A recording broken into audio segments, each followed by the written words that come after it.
Okay, so hi everyone. I am Tarini Bhatnagar and I am a solutions architect at NVIDIA.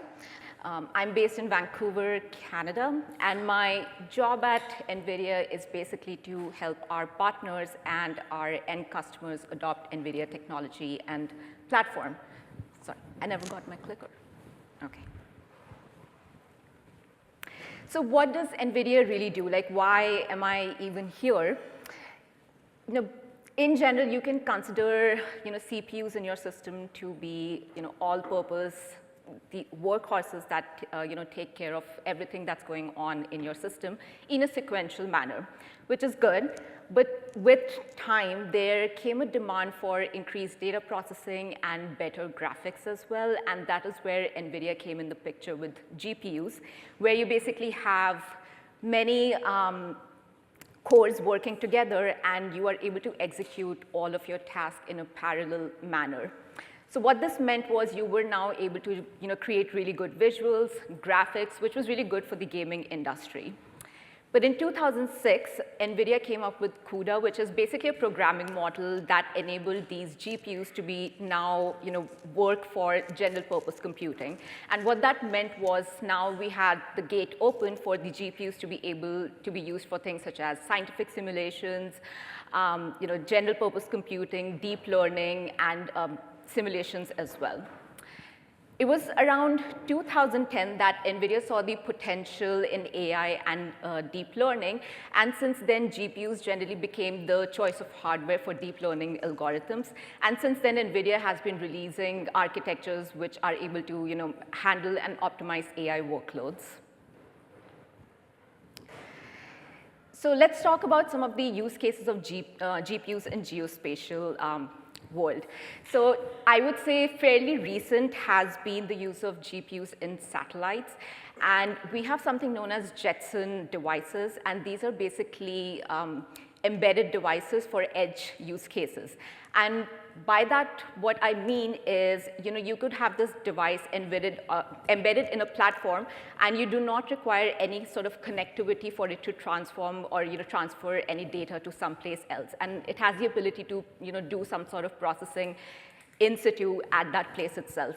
So think about having these devices in maybe satellites or in other remote locations such as oil fields as well, where you are able to do some processing at the site itself. So because we have these embedded on the satellite and you do not have any connectivity, this GPU is basically able to do things such as image detection, object detection, and some sort of real-time processing in the satellite itself. And just think about how useful it is if the satellite has the ability to make some decisions on a real-time basis, which might be really important for maybe disaster management. And of course, once you have all the data, then that is being sent back to your Earth or to other sort of data centers for post-processing. So if we just look at sort of a simple comparison here, the general sort of CPUs that we might have on satellites, we are looking at pre-processing that could sort of take a longer time in terms of hours, and then when we go to post-processing part of this workflow and things such as georeferencing images or orthorectification of images, that takes like days and months because we have so much data to process, and then that is moved to a storage from where further sort of insights can be extracted.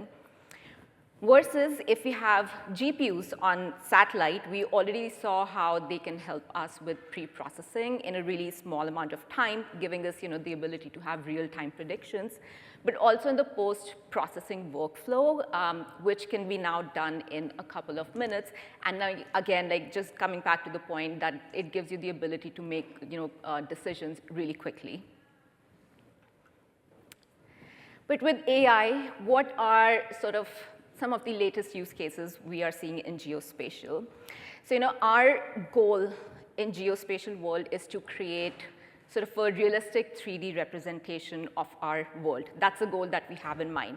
And we've been doing that using many technologies such as photogrammetry, which has its own challenges, but basically it is very computationally intensive. And we have LiDAR, but that also requires a lot of data processing. So lately, we have something known as radiance fields, which basically uses deep learning sort of algorithms, and you're able to fly a drone, take a couple of pictures of your scene, and then the model is able to sort of generate a continuous volumetric function describing the scene for you, which is good. But one sort of piece that is missing from this puzzle is that we want any sort of technology that is able to scale up to the size of the world that we have around us. We have so much data to collect. We have this massive sort of Earth that we are living on, and we want to make sure we have a realistic representation of that. So for that purpose, NVIDIA released the FVDB framework that addresses these challenges, and some of its highlights include the fact that it is able to take in large spatial data, which is very important to capture the scale of Earth. Then also, it is able to work with high-resolution fine data, which is really important if you want to capture more and more details in our Earth system. And thirdly, it provides you the infrastructure. Since sort of this is a GPU-accelerated framework, you are able to divide all of this amongst multiple machines, the parallel processing part that I talked about before. And this just makes everything process much faster, and you are able to take in a lot more data. Of course, behind the scenes, you have AI operators such as ray tracing and convolution that is making all of this possible.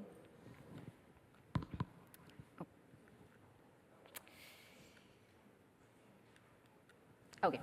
Another example is segmentation, the use of AI in segmentation. And this is sort of, just think of it as a classification model, and looking at the image, your model is able to identify things such as roads, trees, water bodies, et cetera.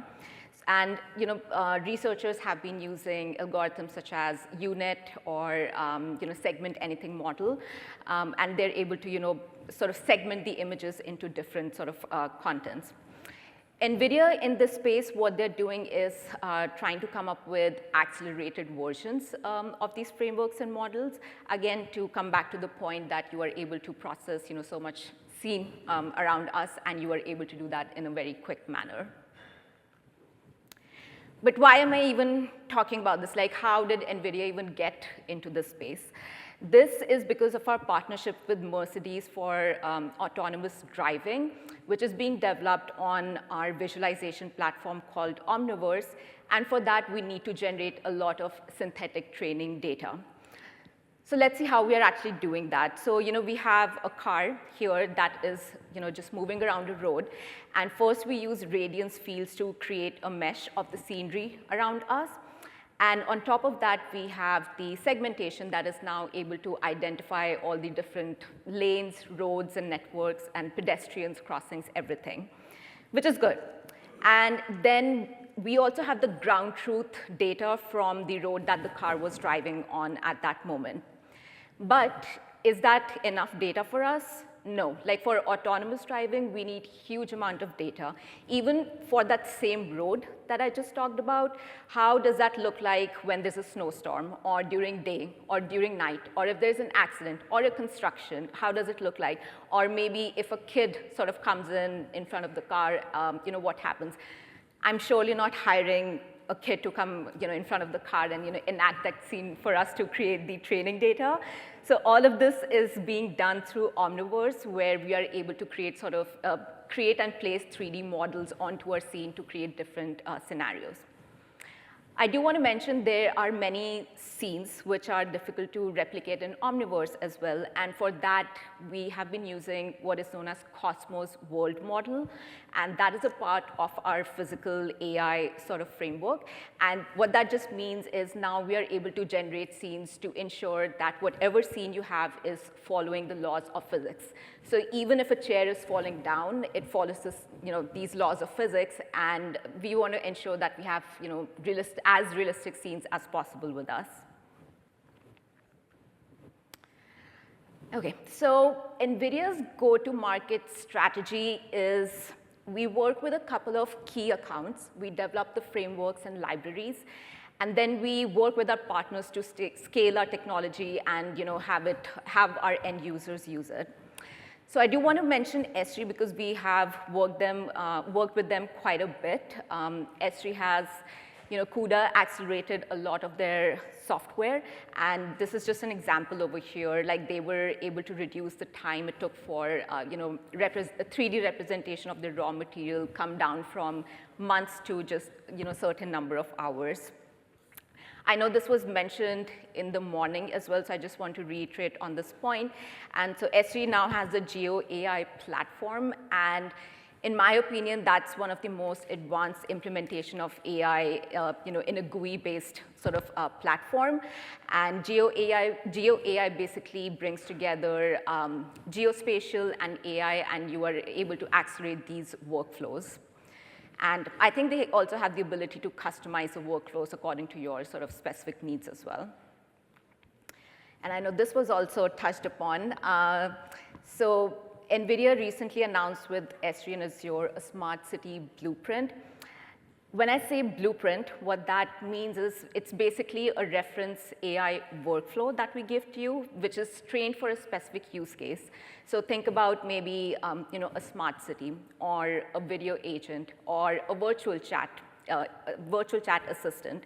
So for all of these, what we do is we provide you with the reference architecture, with sample data, reference examples, just telling you like what's our recommended way for you to deal with this use case. So we did that with S3 and Azure for the smart city. And we built basically a digital twin of Raleigh. And this is on S3 Online, ArcGIS Online. And what we have over here is we have our Vision AI platform, which is known as Metropolis, plugged in this sort of blueprint. And this Vision AI platform consists of many different things, such as large language models, Vision AI models, and it is tasked specifically to do things such as video ingestion, video storage, video embedding, and do things like real-time tracking and analysis as well. So now, instead of having someone manually basically count the number of sort of cars at your intersection, how many pedestrians are there, like what's the state of traffic there, all of this is now being done by an AI, which is constantly looking at the scene, and you can compare it with historical records as well. And just imagine a situation like where maybe you have a traffic accident, and the agent is now able to automatically send the signal to sort of modify the traffic lights or something like that. So instead of manually doing that, you have sort of an agent that is doing that for you. So now I wanted to shift the focus a bit towards weather and climate. So traditionally, for weather simulation, for fluid flow simulation, we have been using computational fluid dynamics, which uses numerical methods to solve for partial differential equations. Usually they are pretty good, pretty accurate, but all these simulations takes like hours and days, and you have to spend a lot of time to create different simulations. But now, with AI, what has come up is called PINs. It's the physics-informed neural networks. And basically, here we have AI models that are able to approximate these solutions and come up with real-time predictions, which can be really useful in weather and climate, where you are looking at different boundaries and parameters, and you need to make quick decisions as well. So NVIDIA is at the forefront of this, of bringing CFD and PINs together into our framework, which is called Physics Nemo. And over here, you are able to build these PINs on NVIDIA GPUs. So the idea behind this is, just imagine now we can have design engineers or climate scientists, climate researchers who are maybe able to test out different designs pretty quickly because they are able to simulate really quickly. But also the climate researchers, as I said, like they can come up with different sort of weather patterns and boundary conditions based on that, like what's the prediction looking like quickly.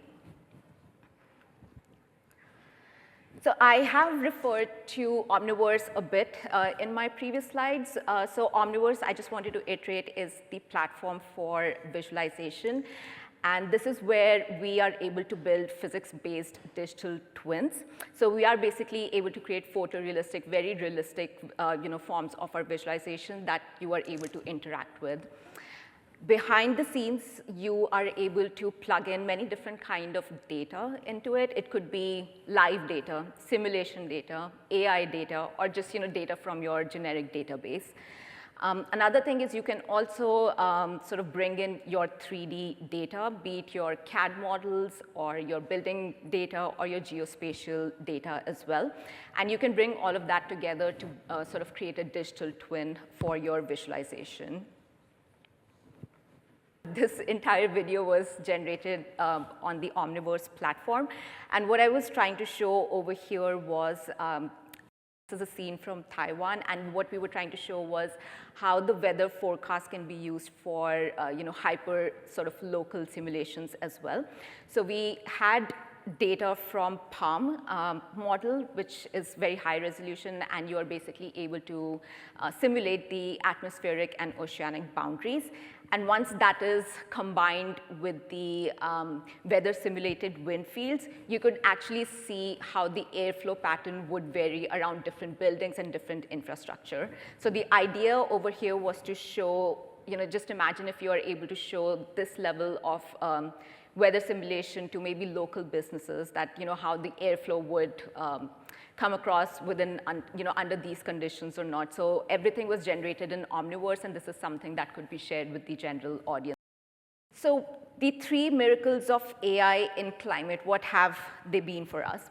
So the first is GPU accelerated climate models.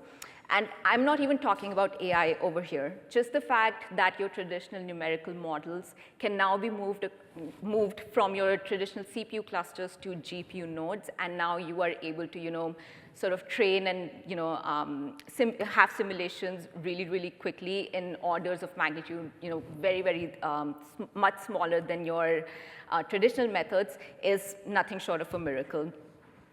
And the second is accessible simulation. Earlier we, of course, as we talked about, for creating a simulation, we had to, spend days and hours just to see even one change, like if we change this parameter, how is the simulation going to look like? But with machine learning, the algorithms are now able to identify patterns within the data, and you are able to come up with predictions for different scenarios, different areas, different resolutions very, very quickly as well. And of course, combining these two, we have the interactive digital twins, which was the Omniverse that I just talked about. I've been given a minute warning, so I'm just going to finish it off really quickly. So based on those sort of miracles, we have the NVIDIA Earth 2 platform, which is a platform for accelerated weather and climate modeling. And you can simulate numerical models over here. You can train your AI models, such as for forecasting or downsizing, et cetera. And of course, it ensures you have real-time predictions with efficient inference, because you are making use of GPUs, and visualization using the Omniverse platform. I just want to say the visualization matters a lot. Like, you can talk your models and numbers all you want, but once you're able to show this to maybe any public-facing agency or government, or even fintech, banks, or whatever, it obviously makes a much more impact if you're actually able to show sort of real-time visualization for it. So just as an example over here, this is a picture of the super typhoon Chanthu in Taiwan in 2021. On the left, we have the forecast from the global AI model at 25 kilometers resolution, versus on the right, this model was developed by NVIDIA in the Physics Nemo platform called CoreDiff. It's a generative AI model, and it is basically able to take a model and generate sort of your predictions at a much finer level. So you were able to do that for 2-kilometer resolutions, and you are able to see clearly now, like, which areas would be impacted much more than the others. And apart from this, this model was 1,000 times faster, 3,000 times more energy efficient, and 13 times more finer resolution. So it's a win-win situation in my books. And lastly, it's up to you what level of optimization you want to bring to your code. Like, it could be very basic at the low level, at the library level, or you could just straight away use a platform. depending on your use case. But this was more for your reference for later on. Like we have many, many libraries to help with geospatial acceleration. And lastly, everything that I've talked about today, the digital twins, the Cosmos model, the AI weather blueprint, Blue City blueprint, if this is something of interest to you, I urge you to go to build.nvidia.com. This is sort of a demo playground where you can go and work with the models, experience the models, test them out, use your own data, and see if this is something that can really help you with your workflow. So that is all from my side, and thank you so much for your time. I can take any questions down on the floor.